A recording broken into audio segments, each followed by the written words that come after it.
எந்த உணவுகள் உண்மையில் உங்கள் பற்களை உடைக்கக்கூடும்? பிரெஞ்சு பொரியலுடன் தொடங்குவோம். அவை சுவையாக தெரியும், சுலபமாக உடைந்துவிடும். கடிக்கும்போது உங்கள் பற்களுக்கு அதிக வேலை இருக்காது, ஆபத்து மிக குறைவு. அடுத்ததாக ஒரு பச்சை கேரட். இது அதிக எதிர்ப்பை கொடுக்கிறது, கடினமாகவும் உறுதியாகவும் இருப்பதால் பலமாக கடிக்க வேண்டும். பற்கள் ஆரோக்கியமாக இருந்தால் இது ஒரு பிரச்சனை அல்ல. இப்போது சாக்லேட் பாரு.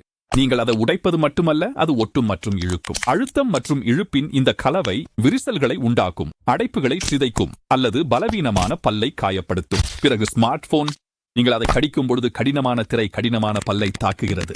இது எளிதில் விரிசல் அல்லது பல் உடைப்புக்கு வழிவகுக்கும் ஒரு தவறு. கடினமான ஓடு கொண்ட வால்நட்டுடன் தொடர்வோம். இது பற்களுக்காக உருவாக்கப்பட்டது அல்ல என்பது தெளிவாக தெரிகிறது. உடைக்கும் போது அழுத்தம் ஒரு சிறிய புள்ளியில் குவிகிறது. இது பல் சிதைவதற்கோ அல்லது முழுமையாக உடைவதற்கோ வாய்ப்பை அதிகரிக்கிறது. இறுதியாக கப்பல் பிஸ்கட். உண்மையான உயிர் வாழும் உணவு கல்லை போல கடினமானது, இது வளைந்து கொடுக்காது. திடீரென ஏற்படும் அந்த தாக்கம் ஒரு பல்லை உடைக்க போதுமானது, குறிப்பாக மறைந்திருக்கும் சொத்தை அல்லது நுண் விரிசல்கள் இருந்தால். இந்த